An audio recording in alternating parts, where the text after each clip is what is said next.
What is this supposed to be? You print this off the internet? Sir, that's my military ID and my orders. I'm on active duty. Yeah, well, anybody can buy a costume. That doesn't make you Navy. I'm Senior Chief Malik Rowan, Naval Special Warfare. Why am I being stopped? Hands behind you. Hey, Trav. Get down. Whoa. I'm not resisting. Then quit shifting on me. I'm lying still. You're on my shoulder. Dispatch, Concourse B units, copy. My ID is real. Senior Chief Malik Rowan, U.S. Navy, 11 deployments. We'll figure that out. I'm cooperating. At 6:58 in the morning within Savannah, Hilton Head International Airport, two Caucasian law enforcement officers brutally forced a black gentleman in U.S. Navy formal blues face down onto the airport floor. The gentleman was Senior Chief Malik Rowan, a currently serving Navy SEAL possessing over 15 years of military combat and specialized operations experience. The officers who physically contacted him, Travis Hensley, along with his colleague Cole Maddox, had previously concluded based on his racial appearance and their personal prejudices that he failed to match the profile of an authentic military member. One officer would subsequently be recorded on body camera, stating that attire could be counterfeit. Individuals like him fabricate credentials constantly. 12 minutes afterward, telephones within the Pentagon began sounding. Federal departments were receiving notifications, and a command hierarchy was preparing to crumble beneath the burden of what those two officers had executed on a public airport floor. Before we proceed further, mention your global location in comments, and ensure you subscribe because the upcoming story is something you shouldn't overlook. Officer Travis Hensley was 39 years of age and had served with the Savannah Airport Police Department for nearly 13 years. He was recognized among certain colleagues as traditional, a designation that, in his situation, indicated limited tolerance, aggressive tactics, and an extensive complaint history that never quite materialized into consequences. Travelers had charged him with singling out black passengers for additional inspection and hostile interrogation. Several junior officers had discreetly requested reassignments after working rotations with him, claiming he was overly quick to intensify situations and insufficiently willing to consider alternatives. That particular morning, Hensley positioned himself adjacent to the security station in a crisp uniform, beverage in one palm, communication device on his shoulder, observing the early crowd moving through. Families, corporate travelers, airline personnel, and a limited number of military members bound for connecting departures. His colleague, Officer Cole Maddox, 34, 5 years of service, maintained a position one step behind him. Maddox infrequently opposed Hensley. He responded to the same humor, supported the same decisions, and adhered to Hensley's direction without questioning. Hensley's attention fixed on one particular traveler. Senior Chief Malik Rowan, 41, proceeded through the airport in complete Navy formal blues, clothing bag across one shoulder, wheeled luggage in his right palm. His bearing was upright, his movement consistent. The decorations on his torso displayed numerous combat rotations. He had dedicated the majority of his mature life in specialized operations, alternating between instruction, international assignments, and short intervals at residence. He was traveling on official business, proceeding to a scheduled conference in Norfolk, following attendance at a remembrance ceremony for a colleague the previous day. He had elected to remain in uniform because he was transitioning directly between military commands. As Rowan moved past the beverage station, Hensley adjusted his position. "Listen, you wearing the uniform, halt immediately." Rowan halted, pivoted, and addressed him. "Affirmative, officer." Hensley's vision scanned over the formal blues, the decorations, the rank markers. "That belonging to you?" "Affirmative, officer. Place it on the ground." Rowan lowered the wheeled luggage. "Is something wrong?" Hensley advanced nearer than appropriate. "We'll determine that." "Where are you arriving from?" "Charleston. I'm transferring through this location." "Present your deployment papers." Rowan extended slowly toward his interior pocket. "I possess my military credentials and movement orders." "Affirmative. Maintain your palms where I can observe them." "Don't act clever." Maddox repositioned to Rowan's flank, obstructing his path ahead. "Simply follow his instructions," Maddox contributed, tone emotionless. Rowan maintained his palms observable. "I'm following directions." Hensley inclined forward, decreasing his volume. "Numerous individuals wear uniforms they failed to merit. You correspond to a description we've received." "What description would that be?" Rowan inquired. His jaw became rigid. "Don't engage in games. Your kind believe a costume provides you special treatment. Rowan's vision constricted marginally, but his tone remained measured. I'm a senior chief petty officer in the United States Navy. You can authenticate that with my credentials. Hensley declined with his head. We'll authenticate whatever we require to authenticate. Rotate around. For what purpose? Asked Rowan. Because I instructed so. Maddox extended for Rowan's limb. Rotate around, officer. Rowan followed directions, positioning his palms behind his torso, hands exposed. I'm offering no resistance. Hensley pulled one wrist upward more than required. You're rigid. I'm standing motionless, Rowan responded. Several travelers decelerated, observing. A female with a child carrier paused. A middle-aged gentleman in a baseball hat raised his mobile device. Hensley inclined nearer to Maddox. Monitor him. These individuals become volatile. Rowan registered it. That's inaccurate. Hensley's volume increased. Don't instruct me what's inaccurate. You don't appear like a senior chief. You don't appear like you deserve that uniform. Rowan rotated his head marginally. You lack authority to determine that. That was the moment Hensley's palm drove into Rowan's upper torso. Get on the ground, Hensley yelled. I'm offering no resistance, Rowan stated as his stability fractured. Hensley forced harder. Maddox secured Rowan's limb and yanked. The force propelled all three ahead. Rowan's knees contacted the tile, then his shoulder, then his facial area. The impact was distinct and sufficiently loud to reverberate across the terminal. Multiple individuals inhaled sharply. Stop struggling, Hensley screamed, securing a knee between Rowan's shoulder joints. I am completely still, Rowan stated through locked teeth, one facial side compressed to the surface. You're inflicting pain on me. Hensley secured Rowan's wrists collectively and fastened restraints on. You should have considered that before you became argumentative. Maddox surveyed the assembling observers. Disperse. Continue walking. A gentleman in a military veteran's hat voiced concern. That's a Navy uniform. You don't require to be executing all that. Hensley directed him a glance. Officer, concern yourself with your affairs. Rowan remained motionless. Respiration measured. Instruction assuming control. He focused on the cleaned floor, conscious of the recording devices, the mobile phones, the body camera on Hensley's torso blinking crimson. Bring him upright, Maddox stated. Hensley lifted Rowan to his feet by the restraints. You're being held for disruptive behavior and non-compliance with instructions. I followed every instruction, Rowan responded. We'll resolve that immediately. You're accompanying us. As they began toward the lateral passage, a uniformed airport supervisor, Renee Carver, entered their trajectory, attracted by the elevated voices. What's transpiring here? She inquired. Hensley responded initially. Suspected impersonation. Individual became hostile. Rowan connected with her vision. Supervisor. I am an active duty Navy SEAL. I possess credentials and orders. I did not resist. Carver observed from the restraints, to the formal blues, to Hensley's rigid grasp. Allow me to examine his identification. Hensley paused for half a second.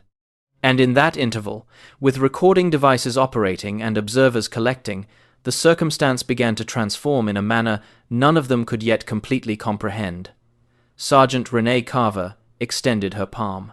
Allow me to examine his credentials and orders. Officer Travis Hensley maintained his grip on Malik Rowan's limb a moment longer than required, before ultimately extending into Rowan's jacket and extracting the military credentials and folded movement documentation. His jaw was rigid. He disliked being verified in front of observers. Cole Maddox positioned slightly behind him, monitoring the spectators, one palm resting adjacent to his equipment belt. Carver examined the credentials initially. The photograph matched the gentleman in restraints. The identification read Rowan Malik, position Senior Chief Petty Officer. She unfolded the orders, examining rapidly. Norfolk, Command Conference, Official Movement. She glanced upward. Senior Chief, you're currently serving. Affirmative, ma'am, Rowan stated. Naval Specialized Warfare. Carver rotated back to Hensley. Why is he in restraints? He was being evasive, refused to respond to inquiries, displayed an attitude. Rowan's tone remained steady. I responded to every inquiry. I questioned why I was being detained. That's when he physically contacted me. A gentleman in the observers spoke once more. He executed nothing wrong. We all observed it. Hensley directed his head toward the voice. Officer, move backward. Carver raised a palm. Sufficient. Travis, remove your knee from his torso. He's already restrained. Hensley repositioned, but his tone remained firm. We still require to authenticate this. Anyone can duplicate counterfeit orders. Rowan connected with his vision. You previously processed my credentials through your database when you confiscated it. You're aware it's legitimate. Maddox glanced at Hensley, then at Carver. We were simply adhering to protocol. Carver observed the body camera illumination on Hensley's torso. Protocol doesn't incorporate forcing a cooperative military member to the floor in front of an airport. Hensley's facial area flushed. He corresponded to a profile. We had to verify. What profile? Carver inquired. Hensley didn't respond immediately. We received notifications about stolen uniforms, individuals pretending to be military to transport contraband, Rowan stated quietly. You didn't detain any of the Caucasian officers in uniform walking past 5 minutes before me. The atmosphere went silent for a moment. Carver closed the folder with Rowan's orders, remove his restraints. Hensley paused. Supervisor, I instructed remove his restraints. Maddox advanced nearer, decreasing his volume. Perhaps we should transport him to the administration area initially. Process everything once more. Carver declined with her head. Negative, you've obtained his credentials, his orders, and half this airport observing. Remove the restraints. Carver declined with her head. Remove the restraints. Hensley unlocked one wrist, then the opposite. His actions rough. Rowan flexed his palms, experiencing the sensation where the metal had penetrated his skin. Carver rotated to Rowan. Senior Chief, are you wounded? My facial area contacted the floor, my shoulders rigid. I'm acceptable, but I want this recorded. Carver acknowledged. We'll arrange medical to examine you. Hensley murmured. He's acceptable. He's simply creating a spectacle. Rowan observed him. You created the spectacle when you determined I didn't deserve my own uniform. Maddox repositioned his weight. Monitor how you communicate. Carver's tone intensified. Both of you retreat backward. She rotated to Rowan once more. Officer, I apologize for what just transpired. We're going to examine the recording and submit a report. Rowan glanced around. More mobile phones were visible now. A female whispered to her spouse. The military veteran in the hat was still observing closely. Rowan stated, With consideration, Supervisor, this isn't simply a report matter. That was disproportionate force, and it wasn't coincidental. Carver understood what he intended. She had registered the grievances about Hensley previously, the detentions, the vocabulary, the manner certain travelers always appeared to be the ones corresponding to a profile. She decreased her volume. I'll contact the chief. Hensley's head directed toward her. For what purpose? We managed it. Negative, Carver stated. You failed to. She activated her communication device. Chief Fenner, this is Carver in Concourse B. We've experienced a force utilization incident involving an active duty naval senior chief in formal uniform. I require you here. There was a short interval. Then the chief's tone came back. Repeat that statement. Active duty seal. Body camera recording. Observer witnesses. Another interval. I'm proceeding. Hensley released air through his nostrils, irritated. This is becoming exaggerated out of context. Rowan stated, It's being addressed seriously. That's the distinction. Maddox inclined toward Hensley. Perhaps we should have simply verified his credentials and permitted him to proceed. Hensley directed him a glance. He was becoming argumentative. He was inquiring why he was being detained, Maddox stated quietly. Before Hensley could respond, a uniformed airport medical professional approached, guided by Carver. He examined Rowan's facial area and shoulder, posed basic inquiries, then acknowledged.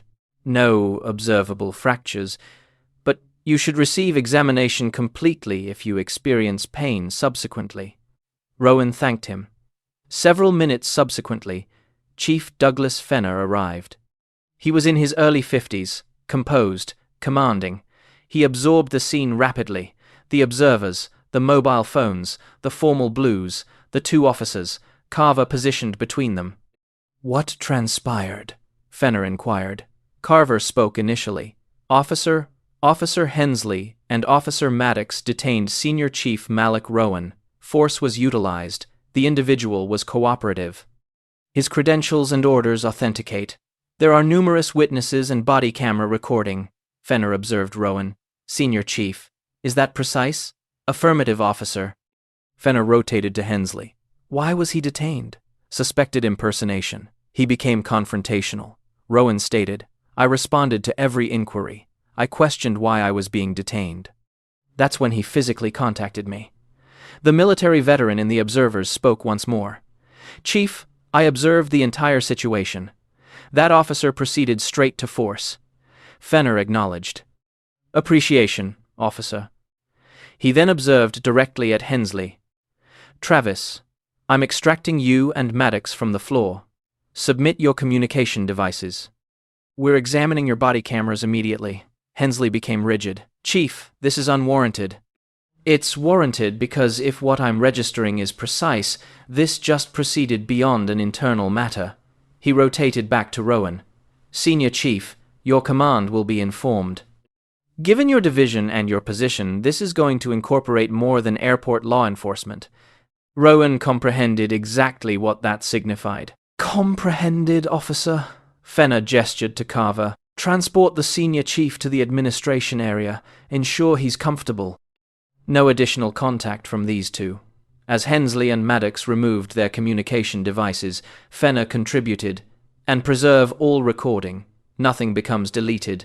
Nothing becomes modified. The chief observed Rowan once more. You stated your naval specialized warfare. Affirmative, officer. Fenner's expression became rigid marginally. Then this will contact individuals who don't accept kindly to their personnel being managed this manner. Somewhere within the airport, a telephone was previously dialing a number in Washington. And when that connection established, the incident on the floor of Concourse B would cease being a regional problem and transform into a federal one. Chief Douglas Fenner proceeded rapidly down the passage toward the Operations Administration, telephone previously in his palm. Sergeant Rene Carver remained beside Senior Chief Malik Rowan, maintaining a respectful distance while an airport administrator cleared a limited conference space. Rowan positioned in a chair adjacent to the wall, bearing upright despite the discomfort in his shoulder. His uniform was marked at the knee and elbow. The evidence was observable. So were the crimson lines on his wrists from the restraints. Fenner entered into the space and secured the door. Senior Chief, I've contacted your command duty administrator. They're incorporating Naval Special Warfare Group Legal and NCIS. This is no longer simply an airport law enforcement matter. Rowan acknowledged. That's suitable, officer. Outside the space, officers Travis Hensley and Cole Maddox positioned near a desk, communication devices submitted, body cameras still attached to their vests. They communicated in decreased voices. This is becoming unmanageable, Hensley stated. We adhered to our instincts. Maddox appeared uneasy. Instincts or presumptions? Hensley directed him a glance. Don't commence. A technician from the department's evidence division arrived and began extracting the body camera recording. The documents were uploaded to the internal database and marked. Within minutes, a protected link was transmitted to internal investigations. Another proceeded to the city's legal administration. A third at Fenner's direction proceeded to a federal liaison number he infrequently had to utilize. Inside the conference space, Carver received a communication on her device and retreated aside. When she returned, her facial expression was rigid. NCIS confirmed reception. They're requesting the recording and observer statements immediately. They also want the identities and service histories of the involved officers. Fenner released air slowly. Execute it. Across the passage, Hensley noticed the transformation in atmosphere. The typical noise of a busy airport felt distant. The glances from administrators were no longer neutral. A captain from airport law enforcement approached him. Travis, Internal Investigations is initiating a formal inquiry. You and Maddox are on administrative suspension effective immediately. For what purpose? Hensley demanded. We haven't even provided statements. You will, but not on the floor. Submit your sidearms and accompany me. Hensley's jaw became rigid. This is because he's military. This is because of what's on your recording device, the captain stated. Meanwhile, in the conference space, Fenner's telephone sounded. He responded and registered, his expression becoming more serious by the moment. Affirmative, officer. Affirmative, I comprehend. We possess complete video and numerous civilian witnesses. The officers are secured. He terminated the communication and observed Rowan. That was the Department of Defense liaison. They've informed the Pentagon's Office of General Counsel. They're addressing this as a potential civil rights violation and assault on an active duty specialized operations member. Rowan remained composed, comprehended. Fenner contributed. They also inquired whether any racial vocabulary was utilized. Rowan stated, affirmative, and it's on the body camera. Carver had previously examined a section of the recording. She had registered Hensley's tone, clearly. Your kind believe a uniform provides you a pass. She had registered the remark about counterfeit outfits and individuals like him. She understood how that would perform in a federal examination. Across the structure in a limited administration area, the initial playback commenced. The recording displayed Rowan walking. The initial detention, the tone, the closeness, the force, the impact of his torso contacting the floor was distinct and unmistakable. The observer's reaction, the vocabulary. An internal investigations examiner paused the video and observed around the space. That's disproportionate force, and that vocabulary is going to be a complication. Another examiner contributed. Given his division, this will proceed beyond the city. Back at the airport, a communication proceeded out from the DoD to Naval Special Warfare Command. Within minutes, a legal administrator and a command representative were designated. Another communication proceeded to the Pentagon's Civil Rights Division. A third proceeded to Homeland Security's Office of Inspector General since the incident incorporated an airport law enforcement operating in a federal transportation facility. By the time Rowan was transported to a quieter administration area with a representative from NCIS on speaker telephone, the case possessed 3 simultaneous tracks: internal law enforcement examination, federal civil rights inquiry, and military legal supervision. NCIS Special Agent Karen Doyle communicated through the telephone. Senior Chief Rowan, we're recording your statement. Everything you state will be incorporated in a report to your command and to the Department of Defense. Rowan recounted the detention, the vocabulary, the force, the knee in his torso. He described Hensley's tone and Maddox's silence. Doyle inquired, at any moment did you resist or decline a lawful instruction? Negative, Rowan stated. I inquired why I was being detained. I followed every instruction. Did either officer utilize vocabulary you believed was racially prejudiced? Affirmative, Doyle noted it. That corresponds with what we're registering on the recording. In another administration area, Hensley and Maddox positioned across from an internal investigations examiner. The atmosphere was no longer casual. Guide me through your determination to utilize force, the examiner inquired. Hensley responded. He was confrontational. He corresponded to a profile we've been cautioned about. What profile? The examiner inquired. Maddox repositioned in his chair. He simply didn't appear correct. The examiner recorded that down. Did you possess any specific evidence he was impersonating a military member before you positioned him on the ground? Neither officer responded immediately. The examiner continued. We possess your body camera. We possess civilian video. We possess a federal department requesting our documents. This is not disappearing. Outside, information of the incident began circulating through law enforcement channels. A black Navy SEAL in formal blues forced to the floor. Racist vocabulary on recording, Pentagon informed. By early afternoon, a protected conference was underway in Washington. A stationary image from the body camera displaying Hensley's knee and Rowan's torso was exhibited on a screen. A senior administrator inquired, which department? A staff member responded, Savannah Airport Law Enforcement, 2 officers, 1 with prior grievances, and the military member, Senior Chief, Naval Specialized Warfare. Clean history, highly decorated, the administrator acknowledged once. Then this will be managed at the highest level. Back in Savannah, Fenner positioned in his administration area, focusing on the same image on his display. He understood what was approaching. Federal subpoenas, command examinations, possible decertification, legal proceedings, he observed at Carver. This is preparing to become significantly larger than our department, Carver stated quietly.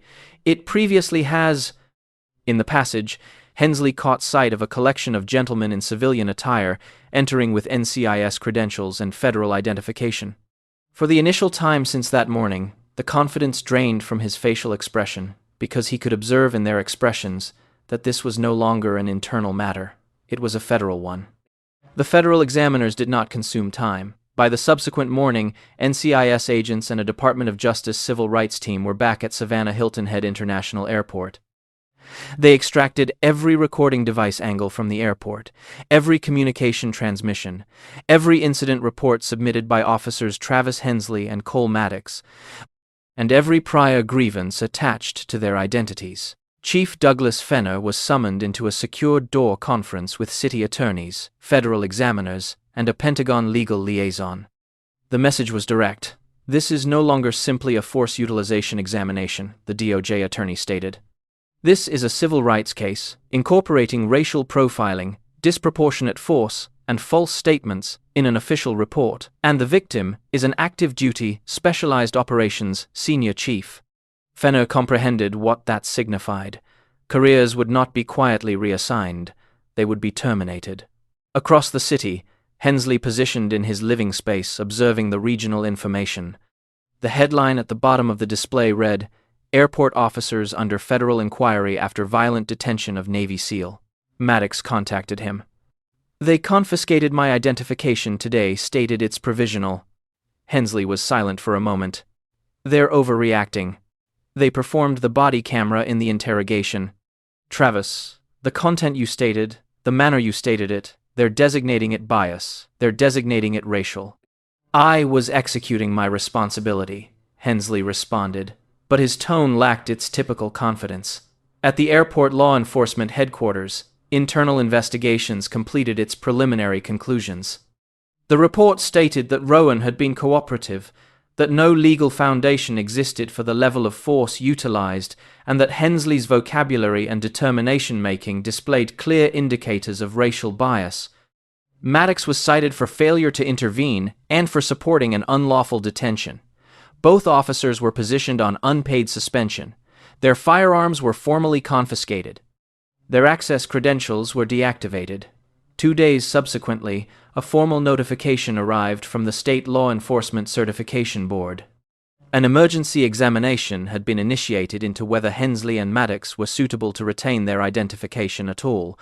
At the same time, the Department of Defense released a short statement confirming that an active-duty Naval Specialized Warfare senior chief had been subjected to unwarranted and discriminatory utilization of force by civilian law enforcement, and that the Pentagon was cooperating completely with federal authorities to ensure accountability. Behind secured doors, the vocabulary was stronger. In Washington, a senior DoD administrator told a space of attorneys and examiners, "You do not position palms on our individuals like that. Not in uniform, not in public, not ever. And when racism is on recording, we do not negotiate." Senior Chief Malik Rowan provided his final statement to federal examiners subsequently that week. He was composed, precise, and unemotional. He described the force, the knee, the vocabulary. He described the observers. He elected not to resist because he understood exactly how rapidly a black gentleman in restraints could be designated a threat. He stated, "I executed everything by the regulations. They failed to." Within a month, the outcomes became public. Officer Travis Hensley was terminated for gross misconduct, disproportionate force, racial discrimination, and falsifying elements of his report. His law enforcement certification was revoked. He was barred from working in any policing position in the state. Officer Maddox was terminated for failure to intervene and for supporting an unlawful arrest. His certification was suspended pending additional examination, effectively terminating his career in law enforcement.